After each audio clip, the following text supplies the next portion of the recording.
to be here all alone, watching all the world from a lonely throne. When everything I have has come and gone, you're my home.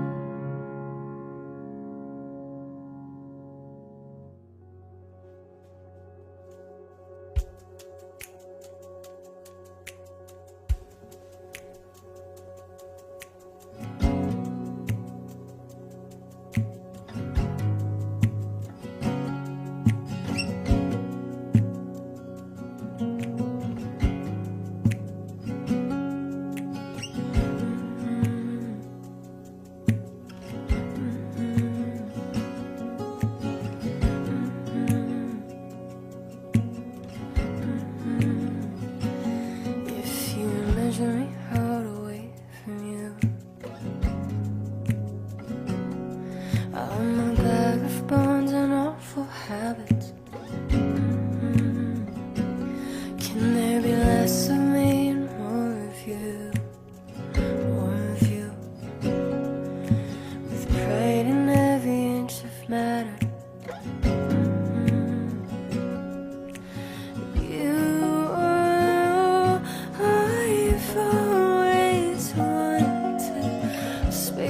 Between us, long for granted. Stay with me when I'm exhausted. Grace for me, steady minded. You sought after me in my wandering. That's the nature of you wanting. What have I done to be the object of your longing? The pride of your very matter. You are all I've always wanted. Space between us, I long for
across the sea, carving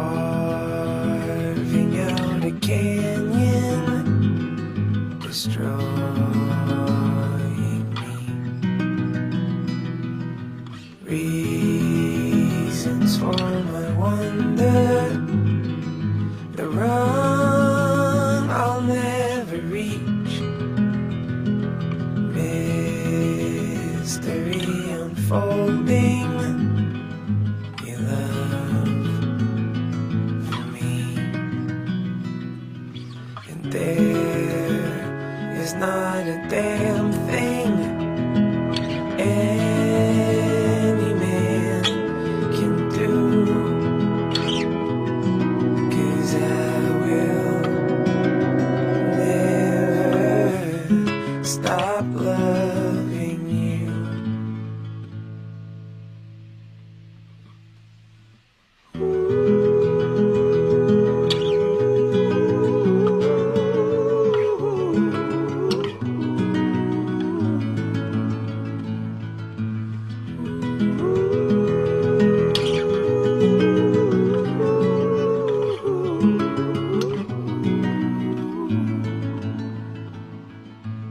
I've been in the trenches, bombs been going off, arms on wire fences, prayers for it to stop, bleeding in a foxhole. Hope is all you got. Valleys of the shadow, you, my only thought. There's not a damn thing any man can do, 'cause I will never stop loving you.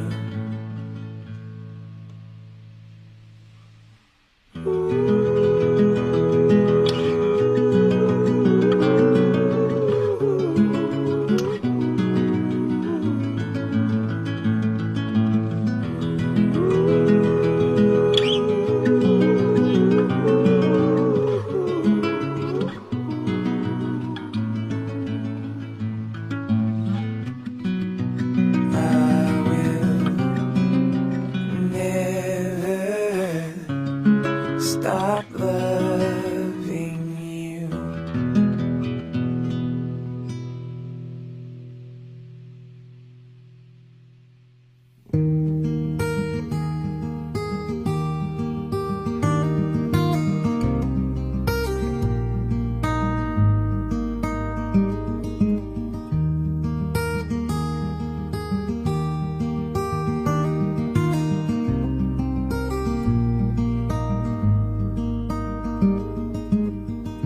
Strolled into the darkness. Seems my mind wanted to keep me alone. I wasn't scared, if I'm honest, though my eyes started to see the faults. Oh, every day and everywhere you could see a new sunrise in ahead, up through the air to calm the seas. You could tear down your mountains and leave your mind at ease.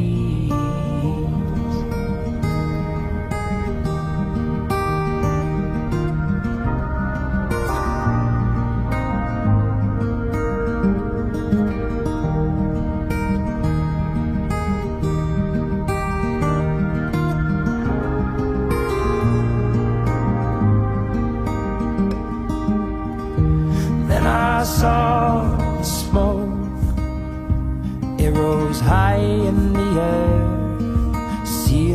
up our home. But if we dare to dream, I'm sure we could see a new sun rising again. Up through the air to calm the seas. It could tear down the mountains and leave your mind at ease. It could tear down the mountains and leave your mind at ease.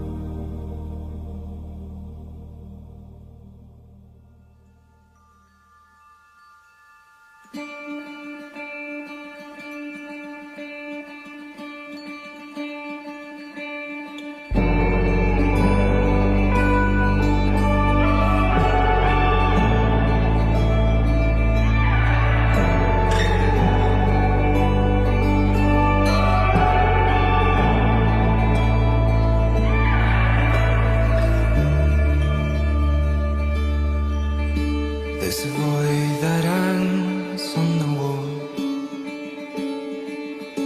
There's an absence all over the floor.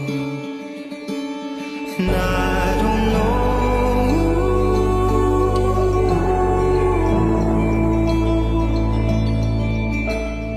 how to not dwell the past, to accept that things just don't last. Honey, the loss of you permeates everything I do. The garden is left in ruins. The garden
Good evening, everyone.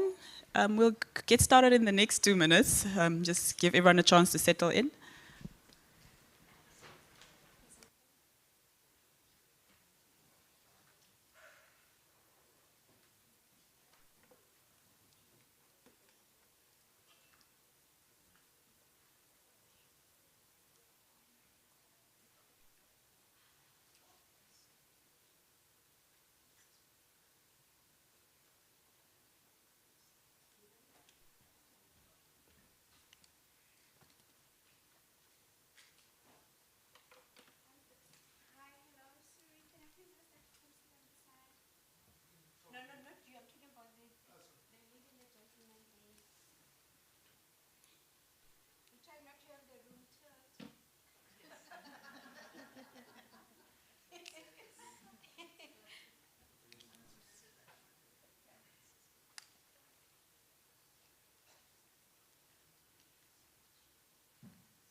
Good afternoon, ladies and gentlemen. I'm not going to stand there. It's way too high up. My name is Mabatu Ndwandwa. I'm here as the person responsible for this room for the WSF 2022 for our session this afternoon. And I'm hoping that it will be a vibrant one. And feel free to ask any questions and debate with our panelists. That's why we're here, to understand how we make the world better. I am now going to hand over to Monica. Monica is our moderator for the session, and I hope she'll take good care of us. I'm tempted to ask something that I know may be out of my way, but can I please do that? I'm just looking at this lady and that gentleman there. If you can help me take the questions down as well, because I'm rapporteuring for even just the questions, then the other stuff I will do myself, the discussions. I really appreciate that. Is it fine? Yeah? Is it fine? There's some way that I want to ask, but I didn't want to. Is it fine if I ask you? Is it? Are you sure? Okay, and she will help me. She knows why I was saying that I didn't want to ask her. But let's have a vibrant session. This is the World Science Forum. You know, if you've attended the other ones before, you know that it's not too rigid and hierarchical. We are all free to, have this session be our session. So let's make it our session. And I guess you're here because you are also part of the knowledge that will be used, in taking some of the discussions further. Thank you very much. Wonderful. Good evening, everyone. Good evening, everyone. Thank you, Mabatu, for the kind introduction. My name is Dr. Monica Kamkwema. I'm from the University of Pretoria's Future Africa and Innovation Africa division, as well as the Department of Architecture, where I work in the field of urban spaces and health. I'm very excited today to introduce our very wide-arrayed panel, in which we'll be focusing on... Am I out of shot? Which is the shot? Oh, okay. So we'll be talking... Oh, good to know. Okay, so in this panel discussion today, we'll be talking about social justice and how that contributes to the development of healthy urban environments. And then in terms of that also, how does climate action collide with this? And how can we as researchers and young and older researchers work around this and use youth citizen science to contribute towards this? So in the beginning, to start off with, I'll introduce Dr. Mila Ntandwa. Dr. Milan is based at the University of Cambridge, where she works on the Global Diet and Activity Research Group. Her background is medical anthropology as well as health economics, and her passion for improving health in vulnerable urban populations has led her towards the field of urban health, where she works in translational research, focusing on environmental and urban health. She primarily works on health impact assessments and uses these to model resilient food and built environment interventions that support healthy eating and active living within cities.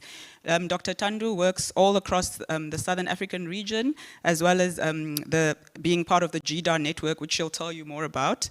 And the outcomes of her work serve towards social integration, as well as shaping implementation of strategies and urban policies. Dr. Tandu, I'll pass over to you. Thank you. Thank you very much, Monica. I don't know if the slides are coming up. Here? The slides are not coming up here. Thank you. So it's here, let me try with this.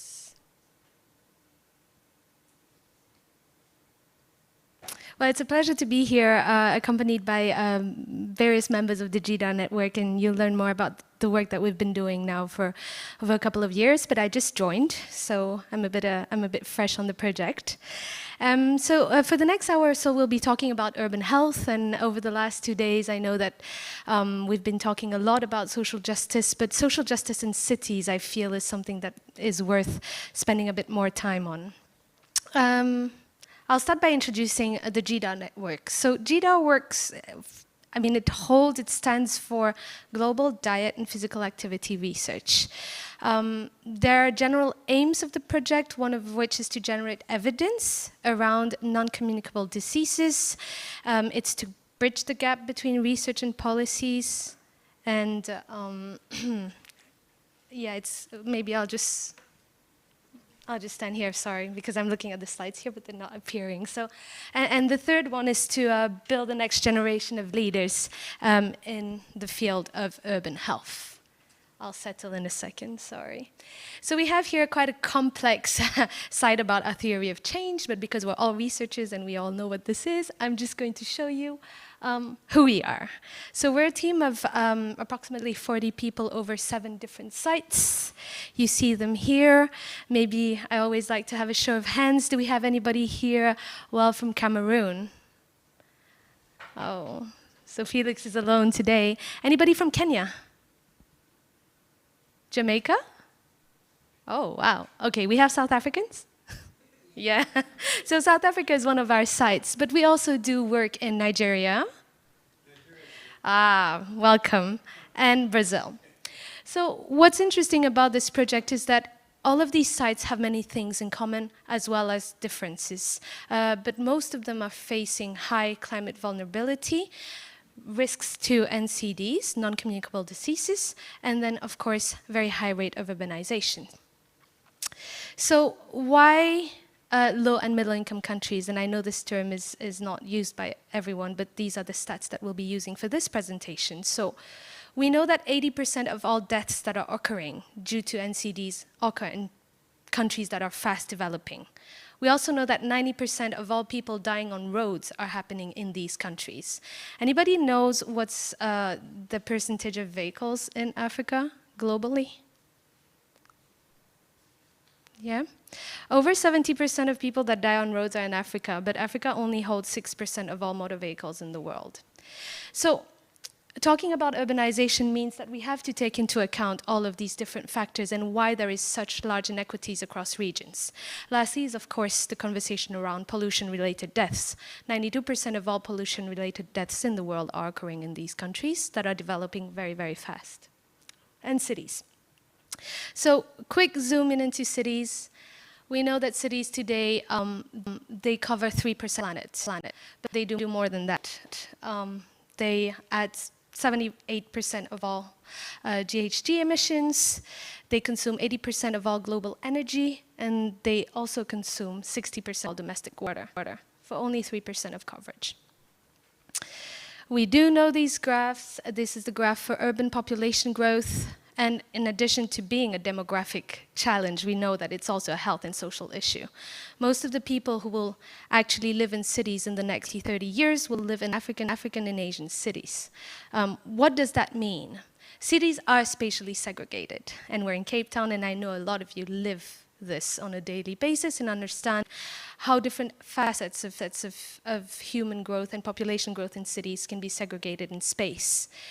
Poor neighborhoods are targeted often for displacement, dismantlement, and we know that there are issues from affordability to access across different sectors: housing, transport, water, and our team here will be telling you a little bit more about all of these sectors in a minute.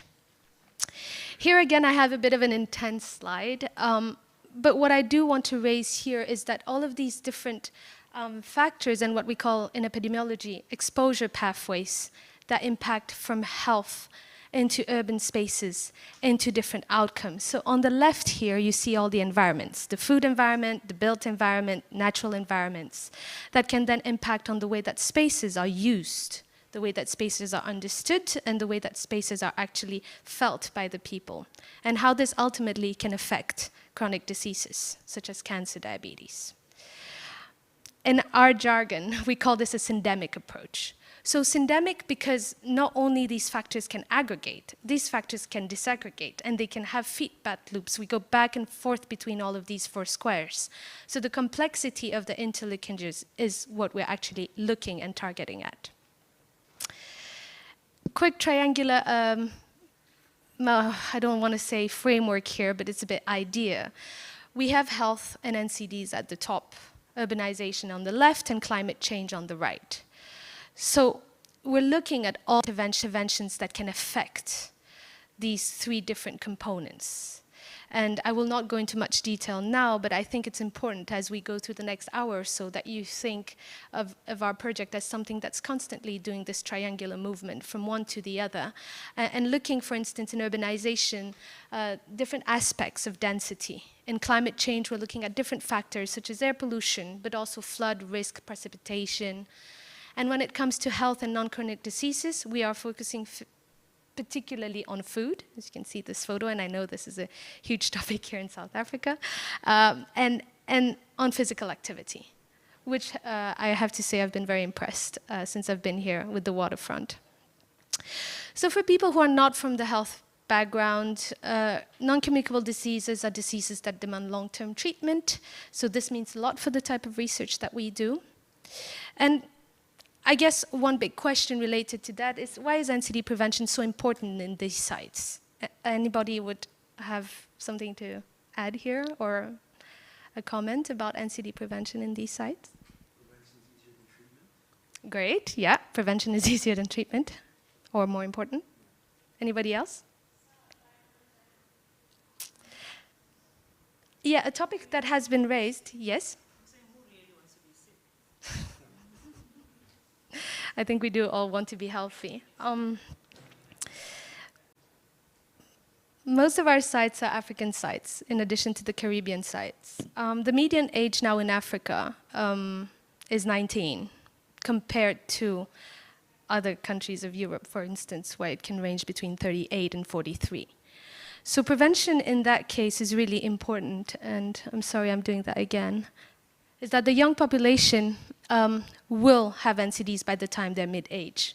And what this means in terms of economic gains or economic loss, in terms of social justice and in terms of economic development and growth, actually will have a large impact. If the current patterns persist, NCD will be an epidemic that we won't be able to address so easily.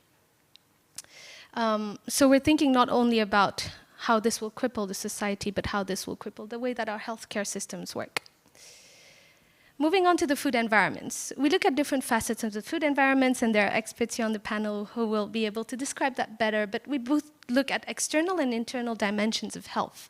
So how food is accessed, but also the pricing of food, the locations, and all the different types of desirability of food sources. When it comes to the physical environment, I do know there's some urban planners in the audience. I've met a couple. So sidewalks, transportation, street lights, etc. And of course, climate change. I have to say one of the most important things that we've seen so far is that what we think is important for a site is often not so important for the people that are living in these cities. So a major part of our work, and I'll introduce that in a second, is about asking people what they really care about and what actually matters to them when it comes to climate. So I guess the question that we'll answer for the next hour or so will be, okay, how can cities contribute to social justice? And how can they contribute at the same time to healthy environments? So that's what we'd like. A quick one, before I move on. Who thinks here that urban health in low and middle income countries differs from urban health in higher income countries? Yes? Everybody? Nobody thinks otherwise? Great, it's interesting. I mean, different audiences say different things. It's quite evident, but we can discuss that later. So there are characteristics to urban health in fast developing countries. On the left here, you can see, anybody can recognize this photo on the left of this bus station? Any Ugandans in the audience? Okay, so this is the bus station in Kampala. This bus station has more than 2 million people before midday. This is more than the population of my country, Mauritius. Kampala was designed initially for 300,000 people. It now hosts 4 million. And this goes up and down in the day, right? Plus or minus 1 million each time. So this doesn't really happen in cities that are not so fast developing. You also have very high levels of air pollution. I won't talk about the numbers in flooding, but this basically wraps it up. The problems that we're facing are problems of time, but also of space. And the magnitude of the health impacts are very large. Magnitude and direction. Second thing, investments in Africa. I saw a number in one of the readings. 2/3 of all investments in Africa are still to be made in the next 10 years. So what this means for new cities and cities that are developing fast is really big. We have here Monica, who's leading on the Urban Citizens Clean Air campaign. I put it up there. There's a lot of potential for citizens to collect their own data. So we're also looking at that. What does participatory data collection mean? And then finally, this year, African cities have joined the C40 movement for climate change. We've had 10, I think, 10 or more cities that have signed. I just have a couple of slides and I'll be off. So, what are the underlying conditions for social justice then? What we're learning now throughout the projects is that we need strong engagement from different partners. And we'll show you this, how we're doing this. We need transdisciplinary approaches, and we need strategic mapping of actors and understanding how these actors work together. This is our engagement framework, how we investigate the climate factors and what type and who we're involving in this engagement, and how this engagement is also related to what we've learned from COVID-19. In a nutshell, we're applying this approach, asking deeper questions about what are the roles of these people, what type of knowledge do they bring to the table, what is their agency. We're co-designing and co-producing. Here, you can see the graph of people that we've been engaged with and that have been co-designing the research. And you can see that across the sites, we have unequal numbers of stakeholders. We're working on increasing the representation across the stakeholder types. And good news or bad news, we have had a lot of exchanges with policymakers, and that has been really enlightening to see how that differs across sites. We're also looking at different sectors. Here you can see that the sectors of finance, education, policy, health, transport are sectors that are very well represented. But we have sectors that are a little bit less represented, like agriculture or climate change. So here we have the stars of the consultations. We've been doing that over a year now. We've consulted 400 people, 7 different cities, and these have been the dates. Some pictures for you. And I would wrap up with a quick note on barriers and opportunities. So what have we found when we're thinking of addressing stakeholder engagement, co-designing of research, transdisciplinary methods across 3 large fields, urbanization, climate, and health? We found that there's a lot of barriers to addressing social justice within this framework. First is the bureaucracy of working across sites. Different variation in workforce. lack of integrated approaches to health, but not only health, but also health policies. Availability and political timeframes. These have been salient things that we're addressing on a daily basis through practical issues. But there's also been a lot of opportunities. So we've been trying to increase action in these sectors at the same time or simultaneously with a lot of collaboration. Empowering the actors, of course, having people work alongside, not for, but with. I mean, we've been having a lot of these discussions, but this demands a lot of transparency and inclusion, and these are the opportunities that we've found so far. So, yeah, any questions for us, or for me? I'm here, I'm representing a large network, so I'm really humbled and happy to be here. I'm happy to answer your questions. Thank you.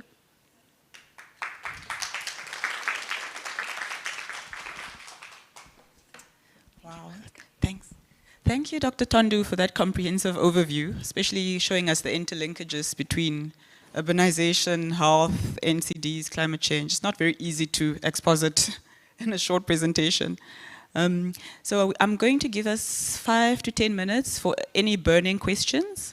Otherwise, actually, we can move on to our panel and then pose general questions. I don't know, what's the general feel in the room? Are we fine to move on? Okay, it's a question from...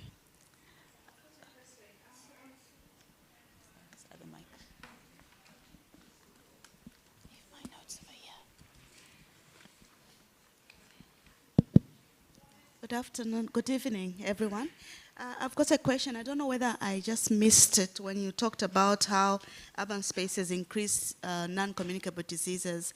And the other thing is how street lights, because I saw a slide where you showed sidewalks and then the garbage and then street lights. I'm wondering, how does that affect, or how does that come in with increase of non-communicable diseases? I'll pass it on to Vicky.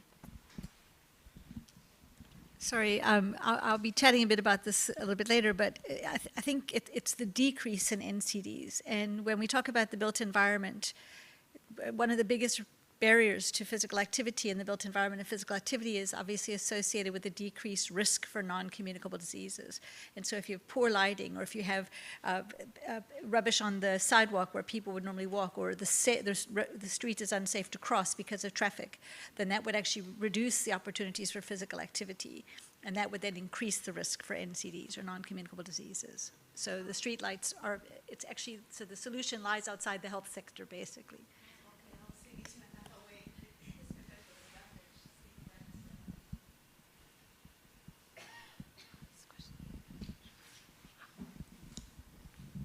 Okay. In the course of your presentation, I noticed you engage policymakers. But what I would have loved to see, maybe that's implicit in a way, is the engagement with politicians who tend to decide the budget, who tends to influence infrastructure, investments, and all the likes, which in turn shape our cities. What has been the response in the course of your engagement, particularly across different contexts in developing countries?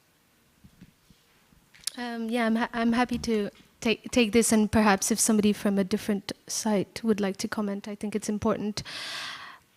I think the bigger part of the work was first to map people who not only know about the topic, but also people who don't know so much about the different topics. Because I would say when we talk about big data, I like to talk about thick data. What is the data that matters? And often the data is what's in between these knowledges and actions and agencies. And I would say that having policymakers on board would include sometimes politicians, but the process of engagement for us has been to make sure that it's a recurrent process, and we'll have 3 over the next year. So even if at the beginning we may have more policymakers or less politicians or policymakers or communities, or we're also looking a lot to technicians and academics, we're planning on getting the subsequent consultations to fill in the gaps. So I think that's one good thing about doing research that's over a large period of time, is that I agree with you having policy makers that are direct politicians. Is that what you're saying? You make a difference between the two. For us so far, I think some sites have had some politicians on board. I'm thinking particularly of Lagos with the Commissioner on Climate Health. I'm thinking also of Kemri in Kenya, where they've had the minister come in. So we're trying, and one opportunity I would say that we've found, and we've talked about that with several of our team members, is that in our countries, sometimes the distance between the policymaker and the citizen is not as wide as what we would think. This is the case for my country. I can see Monica nodding here for Namibia or South Africa, but we're doing it. But in short, we're doing it, and we're taking time to make sure that we're filling the gaps as we go. Yeah. I just want to add a little bit of context to what you're saying. Drawing from the experience from Cameroon, where I'm from, in the sense that politicians are not a separate breed of people. Usually these are the same people who you meet on the streets, but they just change their coat. So it's like a day job, and then in the night they do some other stuff. So, yeah, so the word policy makers is actually in quotes, because these same people are those who change their jackets and become politicians. And so the hope is that whilst they are still called some other things which are not politicians, if you speak to them, they listen. And then that can drag over to when they change jobs and become politicians. They could remember some of the things you said. Meanwhile, I think some of the other things we have been doing is to try through these policymakers to develop policy briefs. And these are documents we hope would eventually land on the table of the politicians. And we hope that they can take them on board. Okay. I think I'll do 2 more questions before I launch our panel, because I'd like you guys to have an overview of what the panel is actually going to discuss in case they answer your questions in the course of the conversation. Would that be fine? Or? Okay. So next, I'm going to hand over to our next panelist, Dr. Faye Wyas. Dr. Faye is from the University of Cape Town, and she's also part of the Global Diet and Activity Research Group.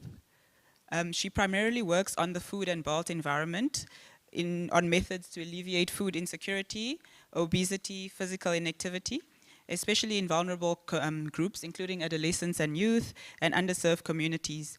She's passionate about community-based participatory research techniques, as well as using citizen science approach. She's also an NIH Fogarty Global Health Equity Fellow, a member of the network of Golden Key International Society, and an African Science Leadership Program Fellow. Dr. Faye, I'll hand over to you just to give us an overview of your work and your work in participatory research. Thank you very much. I hope it's fine if I take a seat. Sorry, before maybe just go on, Dr. Faye, can I have a request that when you ask a question, maybe just say which country you're from? That will help a lot for me as well, just to be able to look at the participation that we had. Thank you. Okay, thank you so much for the opportunity. I'm so happy to be here to share my work with everyone. So often we'll talk about participatory approach, and I think that over today I've been hearing so much about inclusiveness, engaging people, science for, science with, and I think that is a good time to sort of answer some of those things, and about the fact that some people would go up on the mountain before they can get data to connect. I'll be talking about how we engage the community, even as young people like adolescents, in collecting research. So what actually is this participatory approach? It's not about the everyday. Somebody said this morning that we've gone beyond just people being passive. You sit down, they ask you questions, and then that's it. We have gone beyond that. We want people to be active, participants to engage, to be involved in the research. And that's what I'm going to talk about. I'm going to talk about the work that we have been doing over the couple of years, which we call citizen science approach. So I'm not sure if this is working, but okay. I don't think it is, okay? It is, okay. So citizen science approach, what is it exactly? I know that it's a term that started in 1990, But it's an old method, and it's more or less that when non-researchers, when they participate or they take part in whole or in part in research, and that means they can start collecting data, they can analyze data, they are involved in the data collection. They are not just being passive, they are being actively involved in it. It's not us researchers being only telling them what to do, is we co-creating, working together. And there's so many different kinds of citizen science approach, which I will get to. And we call people that are community members that are involved in the citizen science approach citizen scientists. So when you do hear me talking about that, you know that I'm referring to everyday people who have become more or less researchers, like we are, collecting data and being involved in research. Okay, so I think I will stand up because I can see really what's happening there. Sorry, excuse me.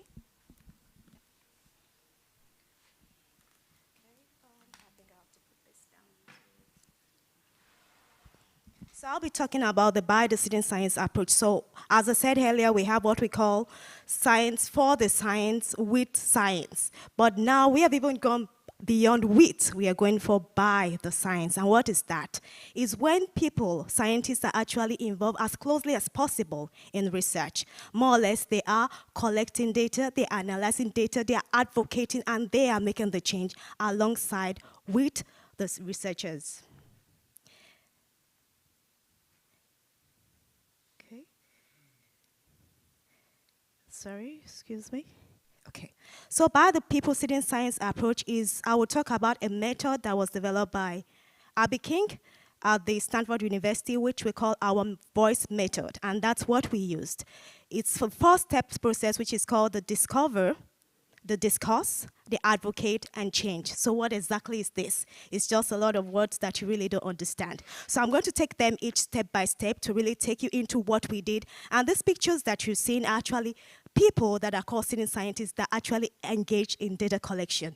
So what we did was that we decided to find out about factors that impact or hinder diet, healthy eating, or physical activity in adolescents, because we know that those people are people that are the next generation, our future leaders. People is when they start to modify their behavior. So if you're going to be obese or you're going to not be physically active, it will start from your adolescent stage, right? So we believe that we need to engage them to understand what are those things that hinder them or facilitate their physical activity and their healthy eating.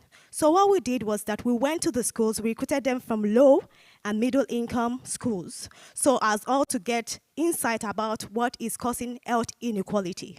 And what we did was that we trained them to use a mobile app. Wait, I just said that we didn't have to go into technology aspect, that you have to go to the mountain if you don't have data. The good thing about the tool that we used was that it doesn't actually need data per se.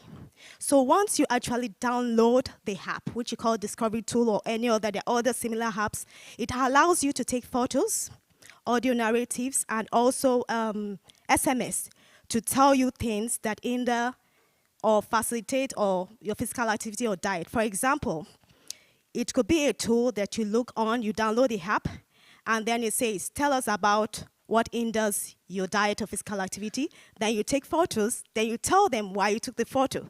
And then it's also geocode. So we told them that. Now, what about if you don't have phones? Like when you go to the rural community? Well, this method is something that can be modified. It's about discovering, it's about them collecting data. So there are methods that you can use to collect data. You can actually use pen and paper. It doesn't have to be the mobile app. That just shows that we need to engage them. But we use the mobile app in this situation. And so they collected data. They themselves, the adolescents that we recruited from the school, collected the data themselves to tell us what are those things that are making them ill and healthy in their school environment, in their home environment, in their neighborhood, in their journey from home to school. And when we collected all this data, we transcribed the audio notes because it's downloaded into a cloud, which we transcribed. And then we didn't stop there with the engagement. We took this result back to the schools. We engaged them again and said, these are the results that we have found. Tell us what it means. So they thematically analyzed the data themselves to tell us what the data means. These are the factors that impact on diet and physical activity, and that is the discourse part. And you can see in that photo where you can see us engaging with them, with the pictures and the audio narratives that were transcribed telling us these are things that actually are not making us to eat healthy. These are things that are actually not making us to be physically active. Now, this is just used in that aspect. It can be used for anything. You could decide to find out other things that are not related to diet and physical activity. Now, when they did that, we found, for example, they said maybe breakfast was an issue for them because they didn't have time to eat breakfast. They had time constraints. Safety, for example, was an issue for them. Now you have identified the barriers and the facilitators of physical activity and diet. What can we do? What are the solutions? So again, it's not us saying we have found out the problem, as researchers would normally do and say this is the solution. Because we have understood that some of the time is not what the solutions we might give might not be relevant or useful, as they have also told us this morning, to that specific environment. So it's them telling us this is what we think can work. So they told us these are the things that we think can work. We now went beyond that to find out about what are those people that can make a change. Can you make a change in these solutions? Do you need relevant stakeholders? Who are the people that you need to work with to make the change? And they also identify that. And then the last part after that was to actually empower them to say, you have found out what the problem is, you have profiled the solution, now why don't you advocate for change? That's the third steps.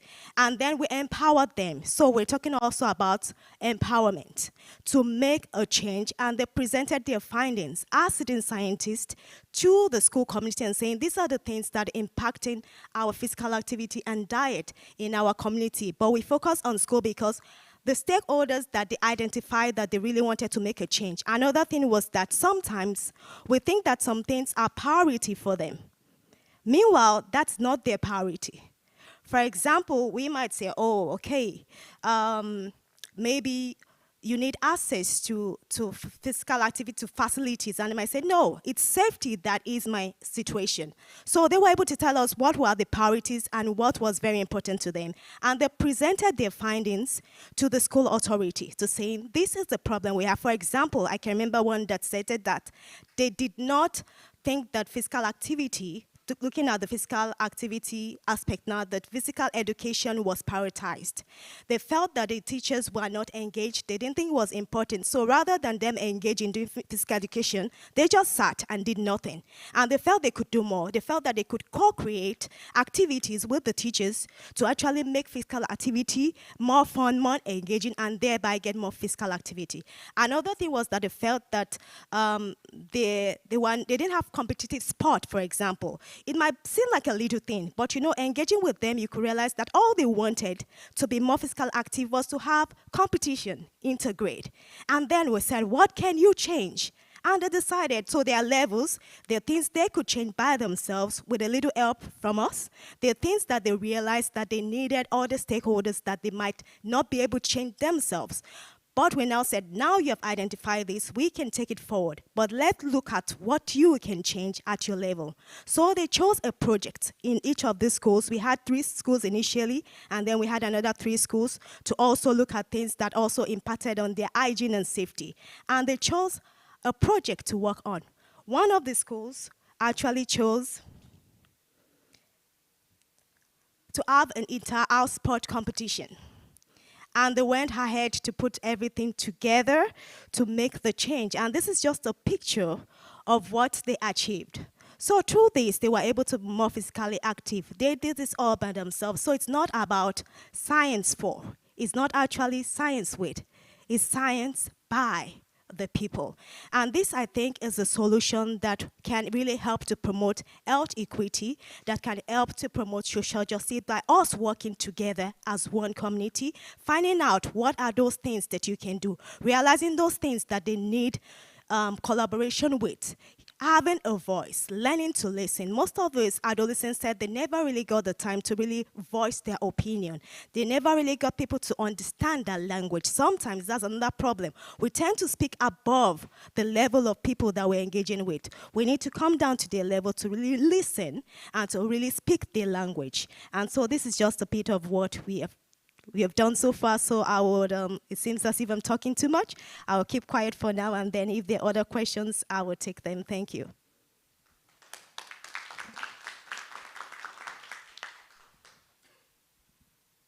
Okay, wow. Thank you, Dr. Faye. That was very inspirational to see, especially like highlighting our blind spots as scientists, thinking we know the solutions, whereas actually solutions come from the community.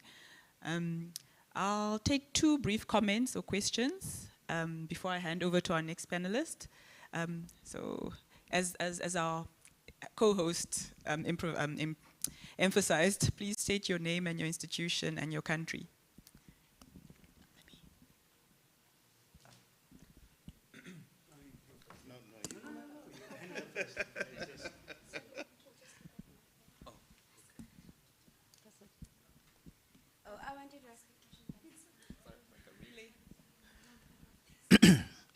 Yeah, so the name is Itateng Mokoro from TEDx Johannesburg here in South Africa.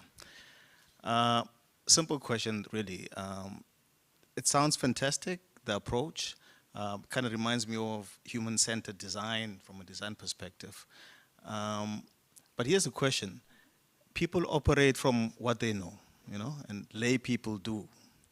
And there's wonderful results that come out of that.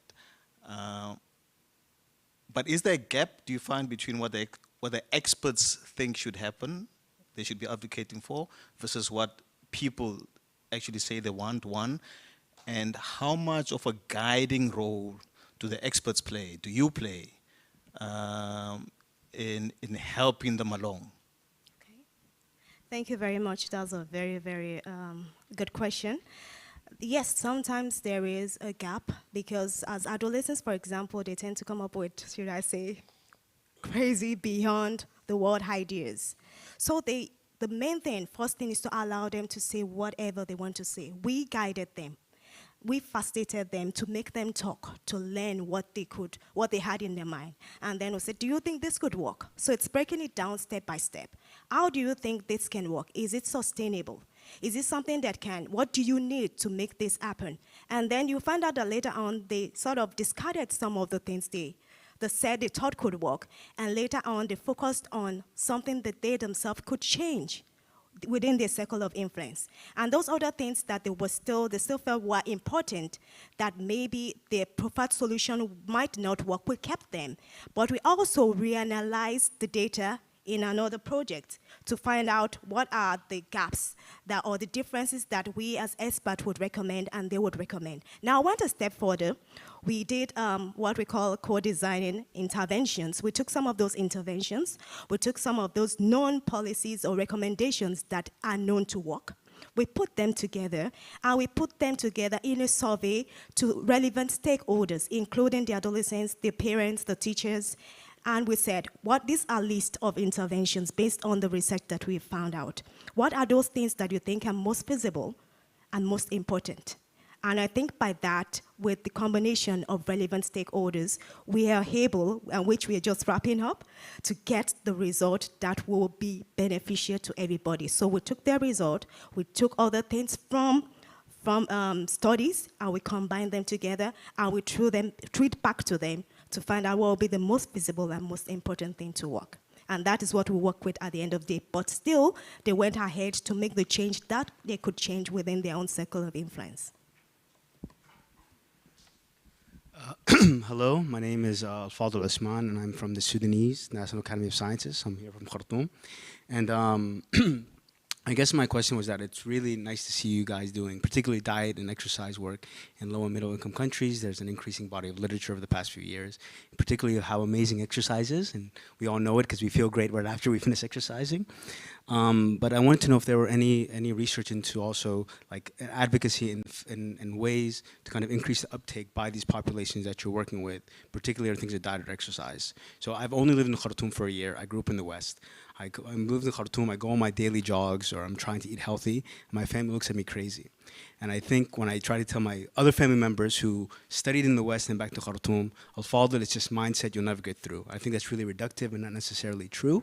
So I wanted to know, have you guys considered or looked into these dynamics? Because At the moment, I could see that citizen science advocacy may not be the best way alone in Sudan, and I don't want to wait for my family members to, get sick and then,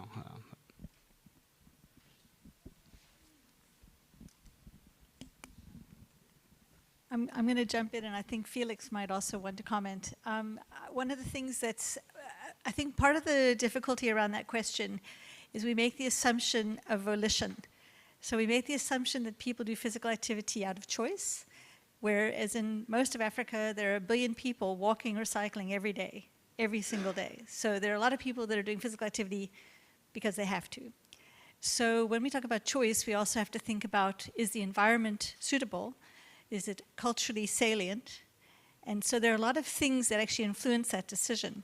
But one of the things that's really interesting, in South Africa, the very first conversation we had with government directly around physical activity is when they restricted it during COVID.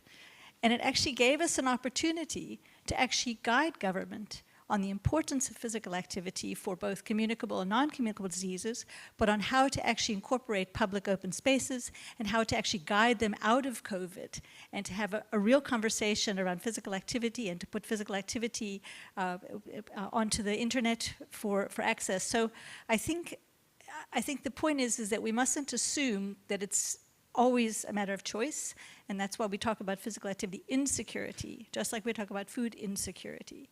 Okay, and I'm going to give it to Felix because I think he'll talk about something else. I'll introduce you before. Just in the interest of time. Thank you very much for those responses and the very insightful questions. So our next panelist is Dr. Felix Assa. He's from the University of Yaoundé in Cameroon. Dr. Felix's work focuses primarily on the intersection of non-communicable diseases and their risk factors, and as well as understanding the upstream determinants within the context of urbanization and westernization, as he terms it. So this also includes looking at environmental factors such as accidents, air pollution, climatic hazards, as well as ongoing transitions in terms of populations undergoing transition.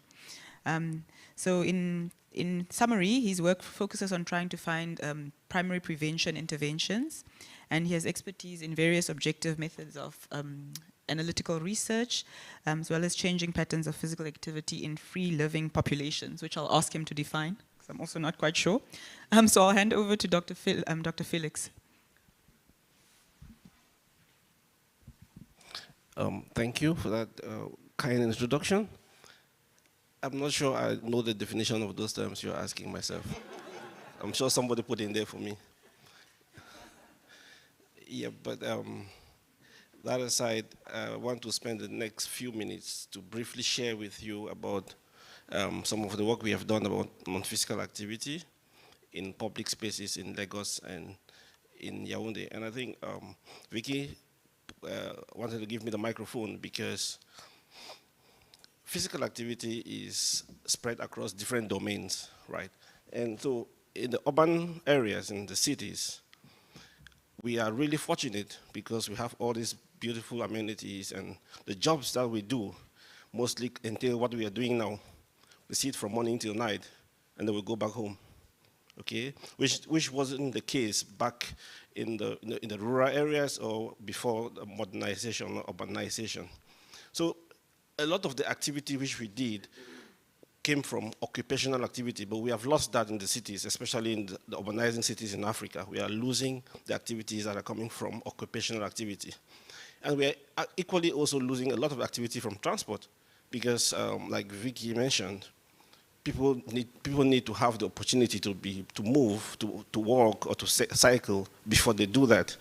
So even no matter how much you want to cycle, there are certain streets in Yaoundé where you will not go for 5 minutes before being, either you're knocked down by a car or a motorbike, okay? So you could think about cycling like the most beautiful exercise you like to do, but you're not able to do it because of the way the cities are being built.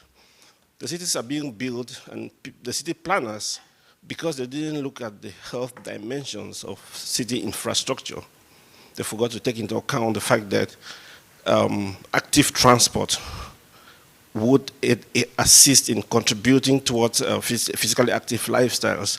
Not to talk about infrastructures for leisure time physical activity. In your free time, how do you find the cities? How do you find spaces to exercise in the cities? I think if when we finish this session and you go out, you would see people running over the pedestrian bridge, right? So they are using that bridge as a running track. I don't think that was the intention of that bridge. That bridge was probably built because to reduce road accidents from people crossing with the vehicles on the streets, okay? But now people have taken that bridge and they are using it to exercise. Why are they using that bridge to exercise? Maybe because there are not other more conducive infrastructures. So in the cities of Yaoundé and Lagos, if you go out, you see people exercising in the streets, in the middle of vehicles. Now, can you stop them? Nobody asked them to go there, right? So they went on their own. But because of that, they're exposed to certain risks. They're exposed to risks from injury, accidents, but they're also exposed to pollution. Because exercising in the middle of cars, and most of these cars, the emission levels are over the roof because of the age of the cars and the poor maintenance. So these people are exposed to some of these risk factors. But they are going out for a healthy purpose. They want to be healthy, they want to be active. But they are indirectly accumulating certain risks that would expose them to certain diseases, especially NCDs. But we don't need to stop these people from going to exercise. So what we did in Yaoundé and in Lagos was that because they're already using these spaces, we decided to approach them and ask, why are they using these spaces? And how are they using these spaces? Well, how do they perceive the risks of using these spaces with respect to what they wanted to benefit from these spaces? Okay. So what did we do? We started by, of course, like my colleague said, we researchers, we sit in our offices behind our computers the whole day.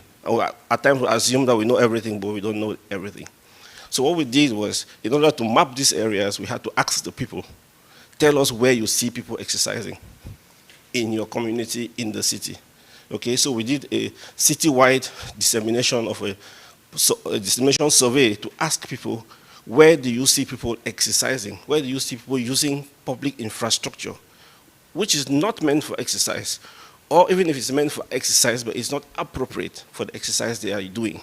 Where do you see these people? Right, we made the survey, and we got a list of all the sites where they found people exercising in Lagos and Yaoundé, and we sent field workers down to these sites to go and speak with people who are on those sites exercising in order to understand the motivations that brought them to exercise in those spaces, what they aimed to achieve, and what they thought were conditions that could negate the effect which they wanted to attain by exercising in some of those spaces. So those are some of the spaces we found in Yaoundé. And you'll notice that these spaces are all over the place. Some people exercise in the middle of the streets. Some people use road intersections, the roundabouts, to exercise. Some people exercise on the bridges. Some people exercise on the railway tracks when the trains are not coming, of course. And so people use all sorts of spaces to exercise. And those are some of the sites we found in Yaoundé and spread across the entire city.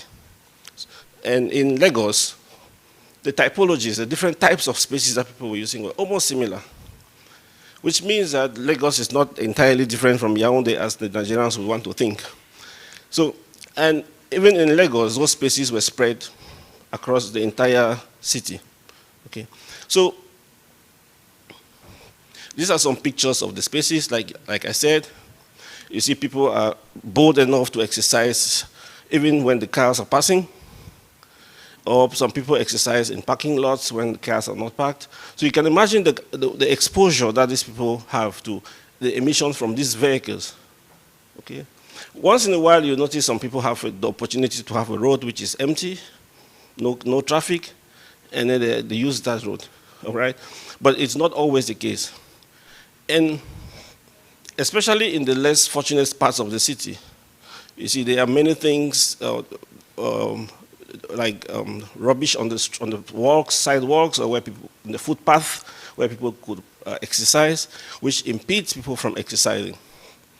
So, in both cities, we had a workshop where we called some of the users of these sites who came together, and we had an exchange with them guided, of course, and then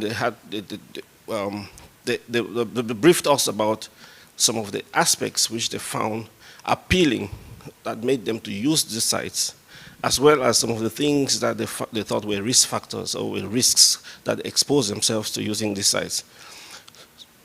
And in talking about all those things, you tend to understand that people knew, for example, we didn't have to tell them that they had risks of accidents. Because when you examine the types of people who use certain types of spaces, you'd find that, for example, women would tend to use places that are brighter and that they are sure they would always have more other people exercising than men. Men would not usually care. They could go into dark streets and exercise on their own. And they would mostly engage even in solitary activities much more than women. So all of these findings we had because we approached these people and talked with them, and then we understood from them how they could make these spaces better. Because the idea was not to tell people that it is wrong to misappropriate space and use it for physical activity, because the original intention is a good pursuit because it's for health, right? But we discussed with these people to understand how their perceptions of how they can improve these spaces to make these spaces more healthy, more friendly, and reduce their risks of accidents or exposure to air pollution. In both cities, we had actually intended to measure the air pollution levels across the different sites where people exercise, but it wasn't possible due to financial limitations. So what we did in both cities was we took one measurement across the city, across the year of air pollution levels. And we are still analyzing some of those data, but it showed very clearly that there were significant risks of exposure to certain species of air pollutants in both cities. And this varied across different seasons, across different times of the day, as well as whether it was a weekday or a weekend day. So all these are things which we, in the second workshop, we took back to the participants, those who exercise in these spaces, and they tried to incorporate the level of pollution as well as the variability in pollution level across the city in terms of understanding when is it more friendly to go out and exercise, or when do you have to stay at home and maybe reduce your risks of exposures to high levels of air pollution. So this is just in a nutshell what we have been doing, trying to study how people have appropriated physical public spaces for exercising in Yaoundé and in Lagos. Thank you. This is not my work alone. I did this work with Professor Taibat from the University of Lagos, as well as Professor Tolu from the University of Cambridge. Thank you.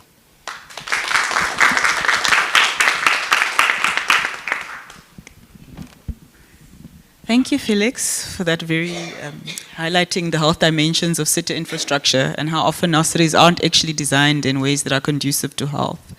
And I like that you pointed out the air pollution aspect, because that's another important invisible infrastructure within our cities. I'm going to hand over to my next panelist in the interest of time, unless there's a very burning question. Okay, I'll take one question. I don't want to burn anybody. Thank you very much. I just wanted to say that the two... Oh, sorry. My name is Oyewale Tomori. I'm from Nigeria. I just wanted to mention that the two presentations, there was something that was common, people participation in the research they're doing. But is that applicable in all kind of research? If you're going to my mother's village and I'm going to talk about disease, how much of people participation can I get? I see you talk about government of the people by the democracy. Is this science crazy instead of democracy or something? Okay, I think I will start answering that and I will let other people talk. I think that when it comes to science approach, we have to, the first step is to find out, is it applicable and what stage? Like I said, they will take part in part or in whole. So I think that most of the research, there is at least one stage that which they can participate in. So it's about the level of participation. Is it realistic? is it worthwhile? Is it because it's not time consuming that you're not doing it, or because it's convenient? Because some of the time, since science approach, for example, is time consuming, it takes time, it takes relationship. But most often enough, it's not as if it's not applicable, it's just the fact that we don't want to go that route because we have so many other projects we want to do. So the first thing we need to find out is it applicable? Look at all the steps of the research process. Which one can they be involved in? Which one do you need their input? But most especially, the results, when you found it, and the dissemination aspect, they are key. And I think everybody can be involved in that, because that is very important. Even though they're in a rural place, they can be involved in dissemination and actually find out about the result. Another thing we do is that most of the time, we are done with the findings, and we never go back to the community that we've taken the result back to feed back to them. And by feeding back to them, you get more findings, you get more feedback. And I think anybody can do that. Thank you. Just to add a very quick part of that answer, I know that I'm not teaching Prof anything new in the sense that one of the problems we have had as scientists over the years is that we don't know how to communicate to different audiences. And we are struggling to learn how to communicate to different audiences. So even in your mother's village, Prof, you can tell them what you do as work and they would understand if you speak in their language.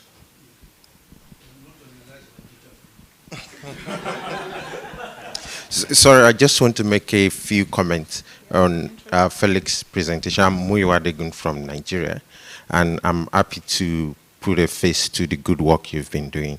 I must commend your active Twitter presence from the GDAR. I've been following what you're doing, and I can say it's fantastic. You even forgot to mention, because I read one of your papers, how the road was used for physical activity in Lagos during the lockdown, and government wanted to chase people off the streets because they were meant to be indoors, but they were outdoor walking out. That was a very interesting example. But I want to touch on two things. Why are we lacking in the appropriate infrastructure for physical activity? We've heard of the concept of complete streets from the US. I mean, it's not gaining traction anymore.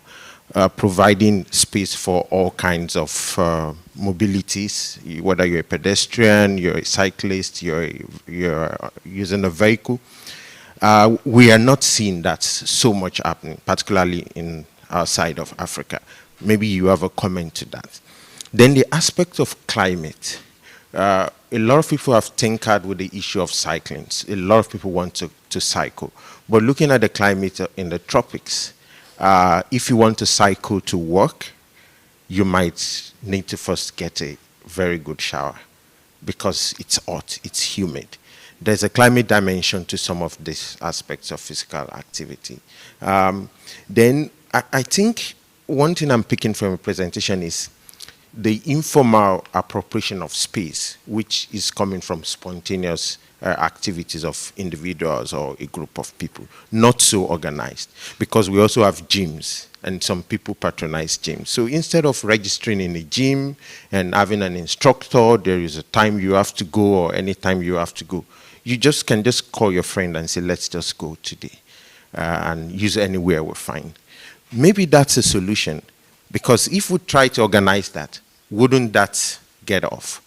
I think it's good to get on those nuances in analyzing this appropriation of space. It might actually not be a problem of the absence of infrastructure. It could be other layers that are motivating these people to use the spaces. I have a burning question. I know my hair's been out, but I've been wanting to ask from the time that Dr. Faye was speaking. I mean, as I listen to now these three speakers, I realize that I know that Dr. Felix said, policy makers, ordinary people. But before you even go there, if you talk about the availability of infrastructure, they would be needed. And I thought I was not gonna talk, but once you mentioned the fact that the space is there, but how we utilize it, it's another story. In terms of, it's hot in Africa, you get to work, say you're running to work or you're walking to work, depending on how far you are, or you're cycling to work, you'll still need some space where you can be able to shower. You know, or if you want to do it at lunchtime as well, how do you do that? So I think that there must be some kind of conversation, or the next event that takes place, they should be involved in your advocacy, in your stakeholder consultations, if you have that, the matrix, because that is also quite important. And we know that in Africa, or in South Africa in particular, safety is a major issue. As you've said, women would want to be where everybody can see us, not where people can't see us. And we know the challenges that we have. And how do we do that? I mean, in Johannesburg, I know they made spaces for bicycles, but that's not working. Because you see a lot of people walking there instead of the cyclists being there, or cycling people being there. So those are the things that, you know, there has to be that kind of, the citizens, the researchers, and government. But we are all citizens at the end of the day. So how do we come together? I mean, you know how difficult it was for us this past weekend to get even our senior officials to be part of this walk that was there as one of the big side events for the World Science Forum. Because if they're not there, they won't even see it, you know. And maybe the gym is expensive. I mean, we can't afford it. But if we have these spaces, that could be another way of promoting healthy ways of living. Wow, thank you, Mabato. That's a perfect segue to my next speaker, who's actually going to highlight the points that you just illustrated on in terms of discussing physical activity insecurity. But before I go off, let me introduce Professor Vicky Lambert. She's based at the University of Cape Town and is director of the UCT Research Center for Health through Physical Activity, Lifestyle and Sports, which is based in the Faculty of Health Sciences. Prof. Lambert has done extensive work around physical activity, as well as looking at the burden of disease, epidemiology and underlying etiology of mechanisms of health effects and benefits, and how these relate to ecological factors, primarily along the lines of environmental epidemiology and environmental and socio-environmental determinants of health. Prof. Lambert, I'll hand over to you. Thanks very much, Monica. I hope it's okay, but I can't see very well, and that's off, so I'm going to stand down here and get a little closer to everyone. That's all right. Okay, let's see if I can drive these forward. There we go. So one of the things, and I do want to speak to the question that was raised before. One of the, sorry. Oh. Yeah, oh, just speak in here. Okay, all right, sorry. Yeah, can you all hear me and see me? Is that all right? Okay, I'm much happier down here anyway, so I don't do heights very well.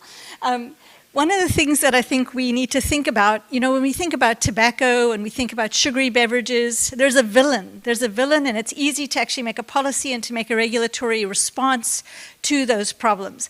But when it comes to physical activity, we haven't framed it as a rights-based issue. And yet the World Health Organization says we have the right to the highest attainable standard of health. And UNESCO actually says that we have the right to participate in sport and physical activity and play. So this is a fundamental human right. And the other thing which I think is really important is that we now understand that physical activity has found its place because it's actually recognized as part of the Sustainable Development Agenda.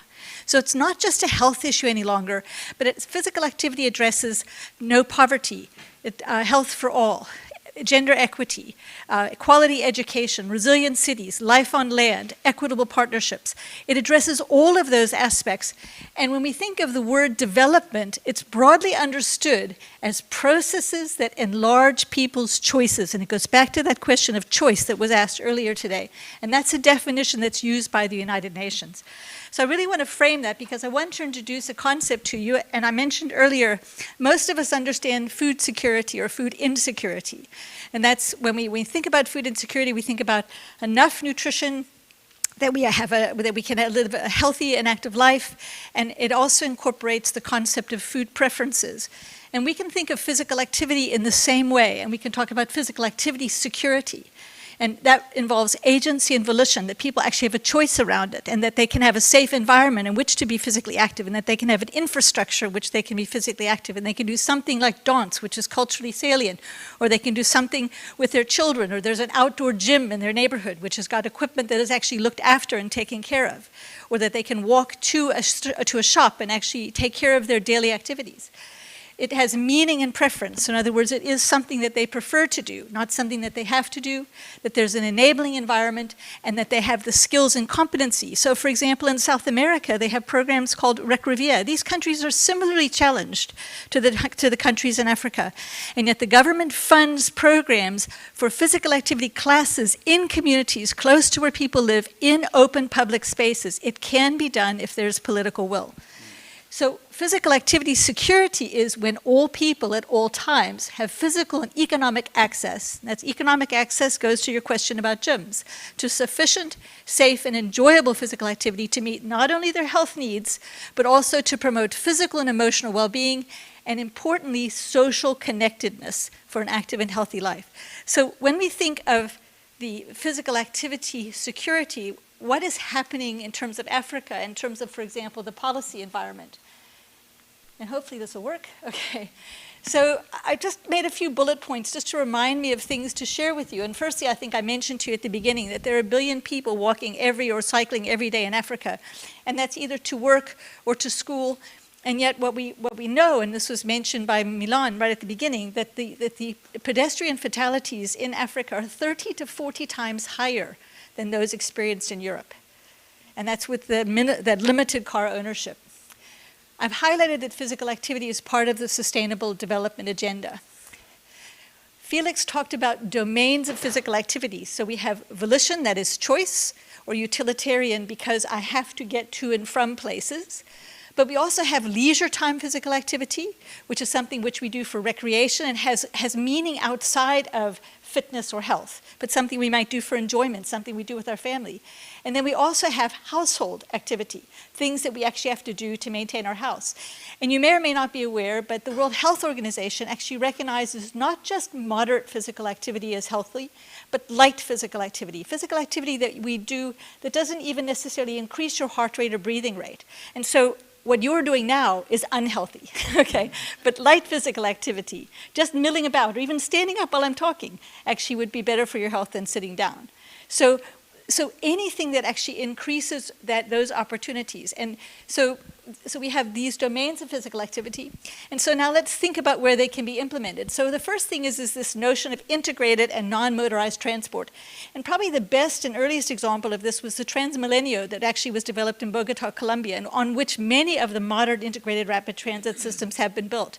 The DART system Tanzania has actually won awards from the Sustainable Transport Development Organization as one of the things with actually bringing transport hubs very close to households. And yet in Africa, transport hubs are actually the farthest away from households in any other continent. Non-motorized transport. This map, I think you'll find a fabulous report by UN Habitat that was published on walking and cycling in Africa.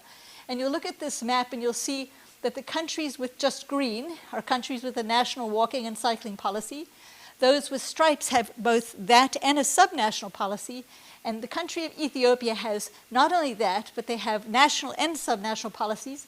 And if you look at the numbers in those circles, those numbers correspond to whether or not there is a policy, whether it's being implemented, and whether there's monitoring, and whether there's actually reporting.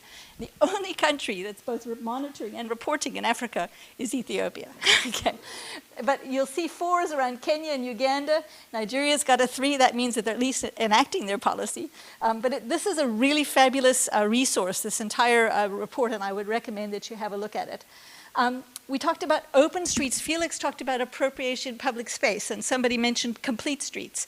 And so we're aware of the initiatives that are happening. There are over 200 cities right now that have open streets. And open streets are when, again, the city is closed down. And the best example of that is also from Bogota, Colombia, called Ciclavia, which has actually been going on for more than 50 years. But in Cape Town, in Kigali, in Lusaka and also Kisumu in Kenya, there are car-free days where the city is actually closed down for non-motorized transport, so the cars can't be used in the city. And in fact, in Kigali, they actually also promote physical activity within the public square. Play streets, something which was sort of initiated in Europe and in Chile they've actually implemented, in Cape Town we've implemented, and this is where the neighborhood actually blocks off the street. And in order for us to block off the street in Cape Town, the city of Cape Town had to tell us how to get around their traffic law. They told us how to break it without getting into trouble, because otherwise we would have had to have an event. And so we were able to actually just block off 200 meters of a public street, and then we involved community champions and parents and leaders and elders in the community. And then, again, the car-free days. I wanted to highlight that it isn't all bad news. There's a fabulous paper that came out recently from Ghana in which they showed that there are policy examples, not just around walkability, but around playability.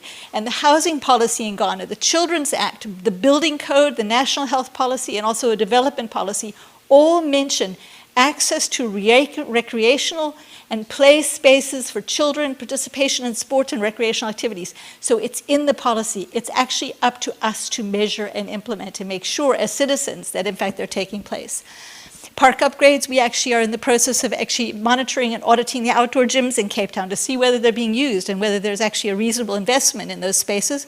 And we've also seen that if parks are upgraded, that people are more in those parks, not necessarily doing more physical activity, but having more social interaction, which is just as important.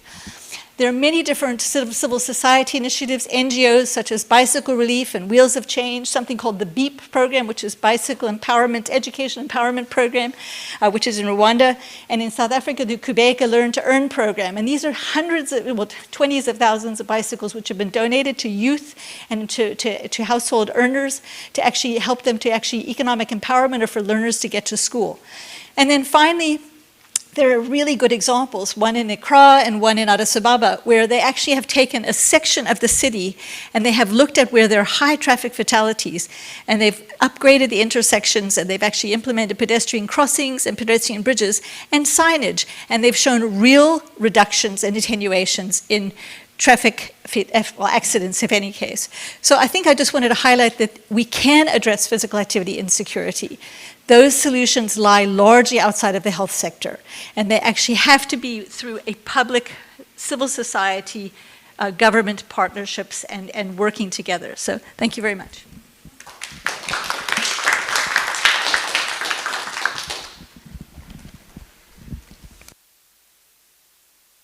Thank you so much, Prof. Lambert. I enjoyed this presentation so much, especially highlighting the different solutions in our cities in Africa and how urbanizing spaces, we can actually leverage on that we're still developing and we're still doing things. So there's so much room for improvements and for developments. In the interest of time, please, I'll hand over to my last panelist, and then we'll just have a general discussion at the end. So the last speaker, last but not least, of course, is Trish Muzenda. Trish is a Southern African who's currently undergoing her PhD studies at the University of Cambridge. She was previously part of my research group, so I'm very excited about it.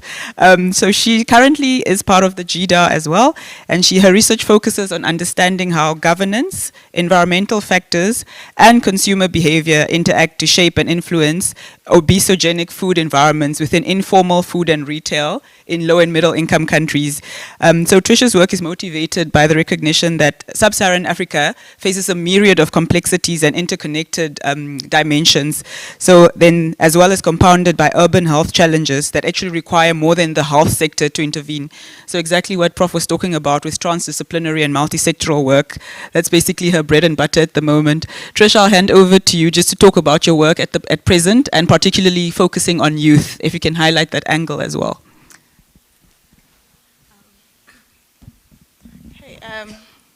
Good evening, everyone. Thank you, Monica, for the amazing introduction. And so just to touch on that, so my current work does focus around food environments and urban health. But today I'll be particularly speaking around previous work that I've done that focuses more around intersectoral collaboration amongst policymakers, housing and the housing and health sectors. So tying in from the previous speakers, so we had So previous speakers spoke around the need to engage youth in the work that they do within research around physical activity, and then also spoke around appropriation of public spaces as well as some government initiatives around physical activity. And so one of the key thread across everything that is spoken about is the aspect of space, right? Everything that is spoken about is happening in the urban space. And then, firstly, and then secondly is the linkage to non-communicable diseases. And one of the previous, someone in the audience mentioned the idea of incorporating policymakers within this. So in my research, we did a study that looked at looking at experiences and opportunities for intersectoral collaboration between housing and health sectors.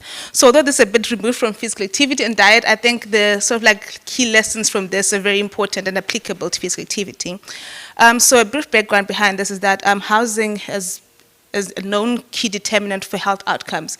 So for instance, where you live does have an impact in terms of your exposures within the housing structure itself. Is it made of brick? Is it made of corrugated iron, etc.? Then also the aspect of the neighborhood in which you live. So Vicky spoke around presence of sidewalks, presence of street lamps. So those aspects of around where you live have an impact on your health outcomes. And so given this linkage, which is quite if you come from a public health background, I think it's almost always clear to the scientists what's going on. But so we then were interested in understanding how then the people who are actually working within government, particularly at the urban governance level, so municipalities, etc., how they understood housing and health, and also how they understood the interactions between these two. This was using a transdisciplinary transdisciplinary research approach, whereby you have the academic side of things collaborating, co-designing a research project with policymakers on the ground. So it was researchers going out, firstly identifying the policymakers, and then with the policymakers speaking around what are the sort of the key health issues, so what are sort of the main housing and health issues that are being experienced in Douala, Cameroon. And so for context, Douala, about 70%, Felix can correct me on this, but about 70% of people live in informal settlements. And these informal settlements typically have housing that does not meet the designated building standards with its CT at the national level. So you've got, sometimes you have housing made from tin and corrugated iron, housing that is situated on flood, and say floodplains and low-lying flat areas, and also housing that does not have good access to water and sanitation services.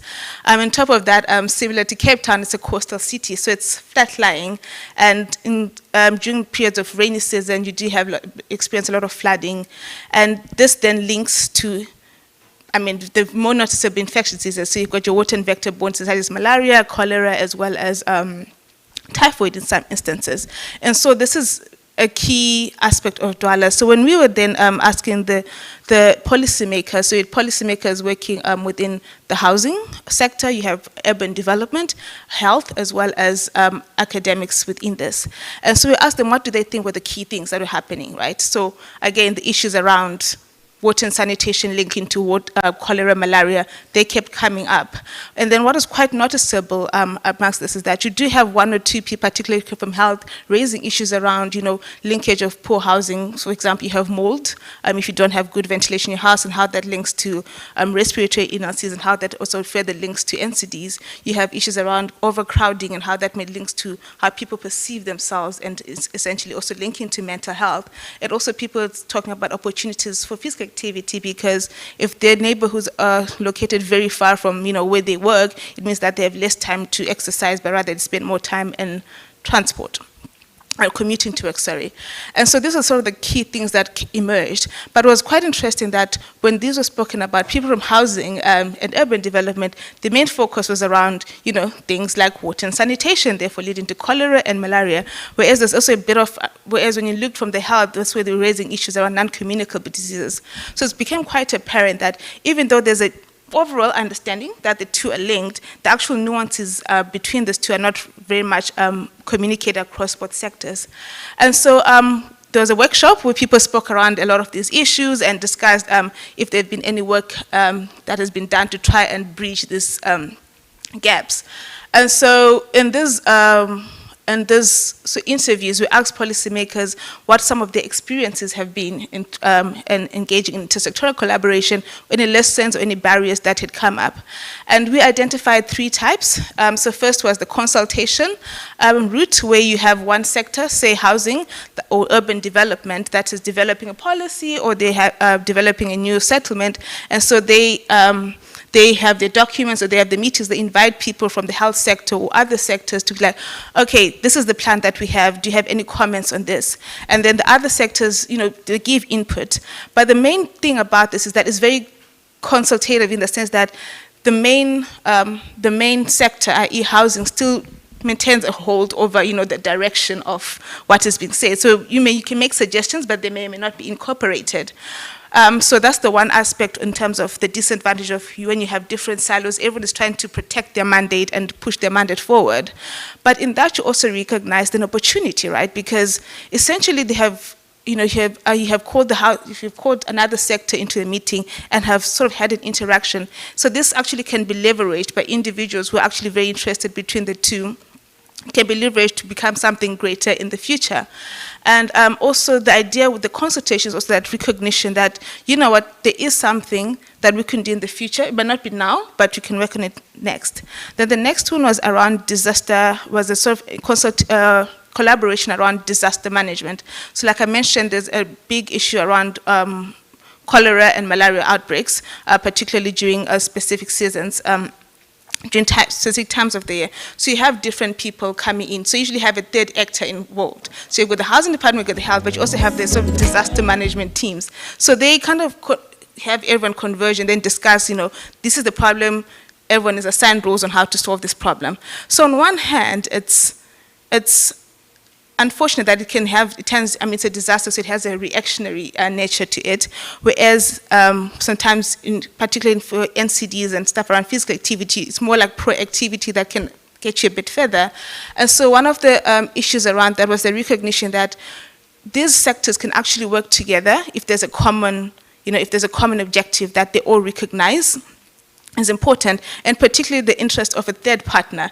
So, for instance, your third partner really can be anyone who understands the importance. So, for instance, you can have people in academia who understands the importance of different departments working together and convening them and working on that. Or you can also have, in this instance, let's say, an event that comes through with financing for a particular event, and then you have the different sectors in the same room. But the idea that you have some structure that is then created during this coordination of this project, and maybe you can then also leverage the structures to actually then do other work beyond the disaster that is currently at the moment. And also you have issues around, so in Douala there was the Confederations football tournament. I stand corrected in the exact terminology around this, but again, it's actually one of those instances where you have a third actor coming in, right? The football association running this, but then it also provides a key entry point for other sectors that are involved in, promoting physical activity. Sectors such as urban planning, who are actually making the space for physical activity to happen and promoting that within that. So trying to leverage this. Things that are happening. And I think the other important thing is the aspect of financing, right? So when you have events, there's some funding allocated to that, and so government sectors can also try and listen to that. And the other one was around health awareness. So health awareness was particularly interesting in that it was not only led by sorry, I'm almost panicking there. So the nice thing about health awareness was that it's not only necessarily led by the government departments themselves or the government sectors, but it's also led by civil society and the communities. So what was particularly important is that civil society, in the sense of water and sanitation, again, cholera outbreaks, they then go to communities and helping them find ways of disposing waste much better, given that there are no extra funds that are coming through, but how can we best manage the situation using the resources that we have? And so the idea of having civil society then linking to the actual service providers, and then this also links to the communities, as another great entry point in which you can have people from different sectors coming together for a common goal. And so looking at intersectoral collaboration, I think one of the key main 3 themes is firstly to have different people from different sectors identify a problem. And then secondly, identify that, they all have a buy-in and they all have an interest in this and developing objectives of around how to solve this particular problem, as well as having actionable plans for the future and how they're going to solve this issue. I will end off there. Thank you.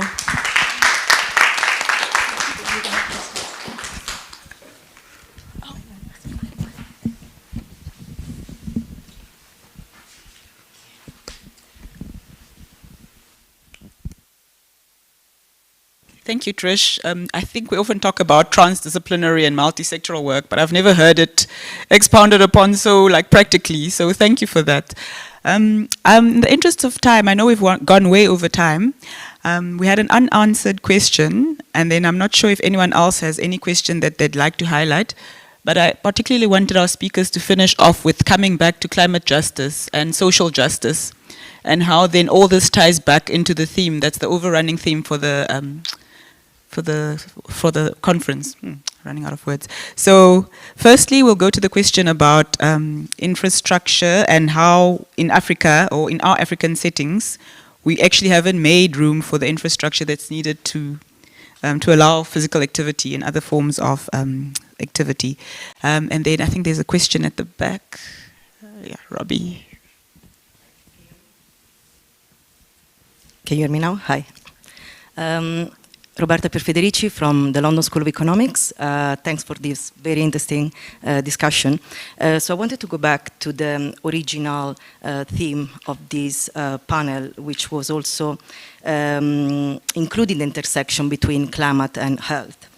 So you mentioned it in different presentations, but I wanted just to ask the panel to go a little bit deeper in that specific linkage. So I work on climate change, and I know that climate change, as you know probably better than me, affects health through different channels. So in terms of clean air, for instance, or access to drinking water, access to food itself, and also the increased risk of specific diseases that might actually increase due to climate change. There are also policies, especially in cities, given that we are talking about the urban and built environment, who can both address climate change and health issues. So I'm thinking, for instance, about increasing public transport, cycling, or also changes in diet. So I was just wondering if you touched any of those issues in your research, or if you have any insights on this topic. Thanks.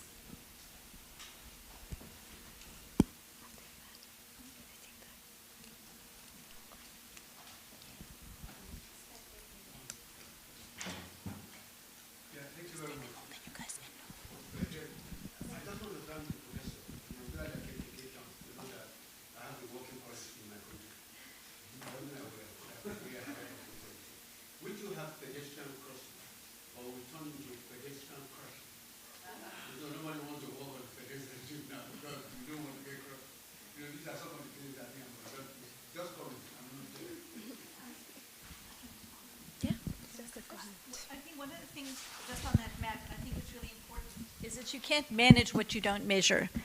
And so there's a lot of policy, almost perverse, malicious compliance, in that we have policies because WHA or WHO, different UN agencies mandate these policies for member states. And the policies are then, I found numerous gray papers, white papers, and so on, but whether or not they're being implemented. So, for example, in your country, it's a 3, which means that it's there, but it's not being monitored and it's not being measured, or reported. And so, and I think the other aspect, and I think this has been mentioned, is that civil society, in other words, if it's a top-down policy, and for example, if our sidewalks in some of our neighborhoods in Cape Town were clear for pedestrian traffic, then pop-up hardware stores and vendors would not actually be able to ply their trade because they use those sidewalks as well. And so there is tension in the use of that from an economic perspective. And when we have an opportunity, I'll speak to the climate side as well. Sorry, maybe I can just add something on that.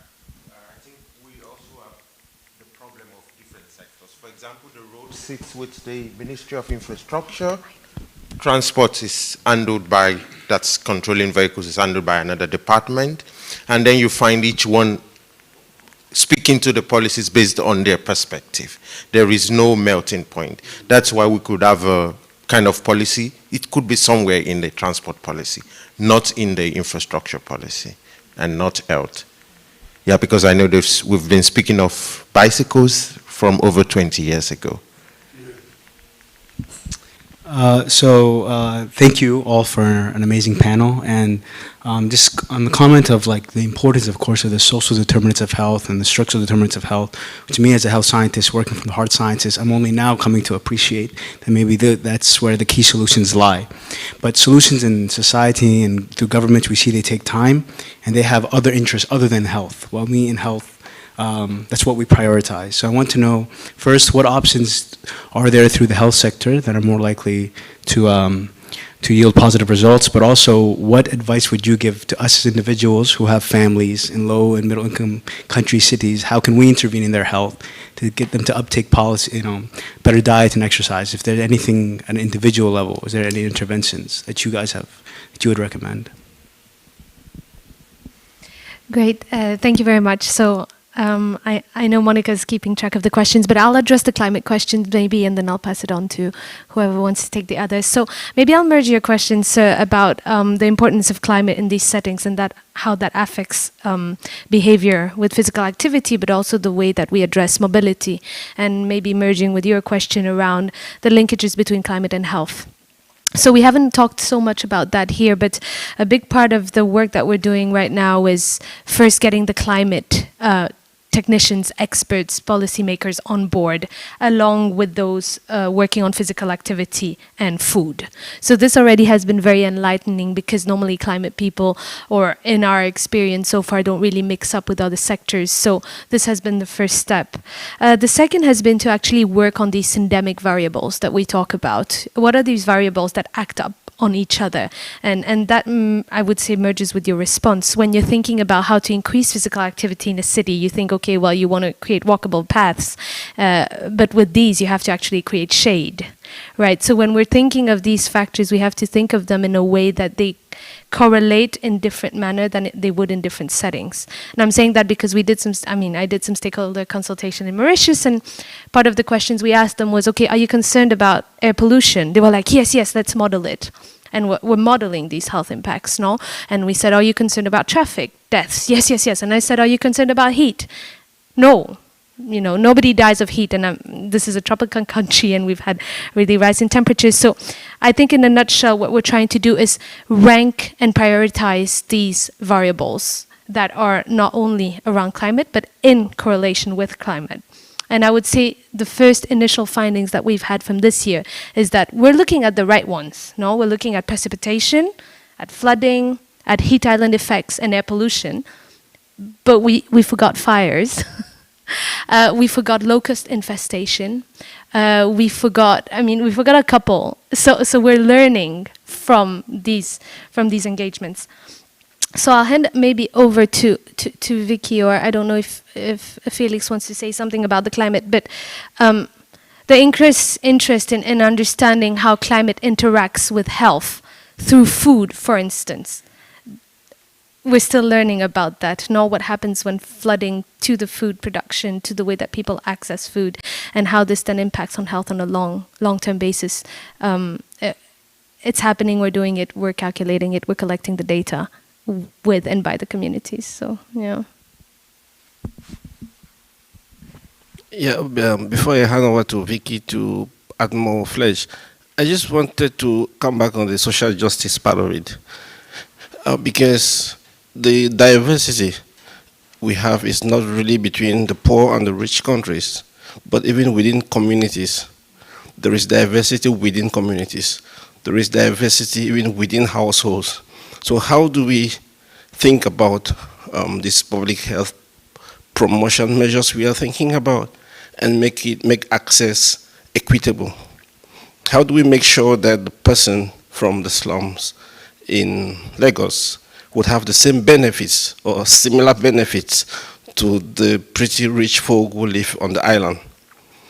So that is, in my perspective, ensuring social justice even within communities, such that if we are thinking about interventions that would promote physical activity, that would ensure food self-sufficiency, that will be sustainable despite climatic shocks, I think we should be thinking about equity even within these communities, which, strangely enough, is not usually the case. Because if you live in some of these cities, the difference you would have between the struggling people and those who are really on top may be even wider than the difference between low and high income countries. So all of these things we have to keep thinking about, because if we make cycling paths along all the streets in Yaoundé, for example, not everybody is able to buy a bicycle. I mean, you would take it for granted that a bicycle is just a few dollars or something, but how much proportion of the people can afford that? I think my good friend here has talked about, well, if the roads are bad, just go to the gym. How many people can pay for a gym membership? How many people can even pay to have a gym instructor? So those are all of the things which we need to think about. And when we get into consultations with the stakeholders, with the community members, with policymakers, some of these things come up because everybody has a voice. But the trick is not to just go to the easy sectors or to the accessible sectors, but it's try to get as diverse a group as possible so that all these issues should come up when we sit in a room together. Thanks, Felix. I'm going to expand a little bit on what Felix said and also just comment on the climate. I think that the key thing is that, for example, a country like South Africa has a remarkable amount of green space, but our green space is completely inequitably distributed. In our own work in communities that are from disadvantaged areas, for example, green space or open public space is actually regarded as a place of danger for the community and for young women, for example, because there's not adequate supervision or lighting.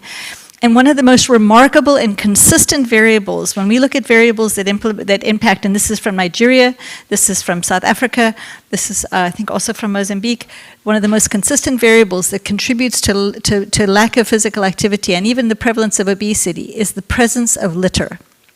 And the presence of litter and associated, for example, water pollution and the water sources pollution, the question is it litter because it's actually blocking or because of the aesthetic, or is it a sign of social disorder, of lack of service provision, sort of inattention by the state? And to me, it's a combination of those factors that's probably implicated there. And we've even published on, for example, good houses make good people. And what people really want is they want dignified housing. And if they have dignified housing, then they will look after their property. But if the person next to them doesn't have that, then it makes it very difficult for that standard to be maintained. And so I think part of it, and I think the gentleman asked, what can the families do? I really believe that social mobilization is something which we must do. So, for example, we have visited outdoor gyms in low and high income areas in this country, in the city, and what we find is that a lot of these places are vandalized, they're not cared for, but the community doesn't react to that, they don't respond to that, they don't actually demand for change, they don't actually sort of engage with the street councillors or the city councillors. And it is, if we look at it as a rights-based issue, then as families, we can actually, as citizens, as people within the country, you can actually motivate. But also you need to meet councillors part way. So those are my thoughts on that.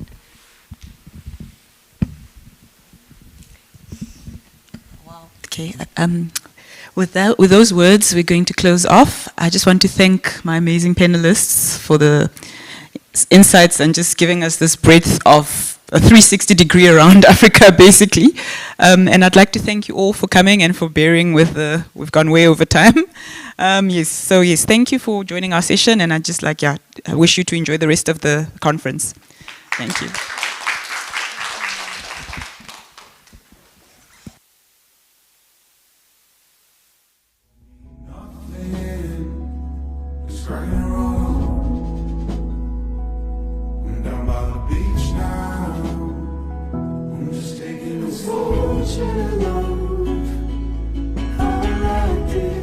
I'm allowed to flow from the stars.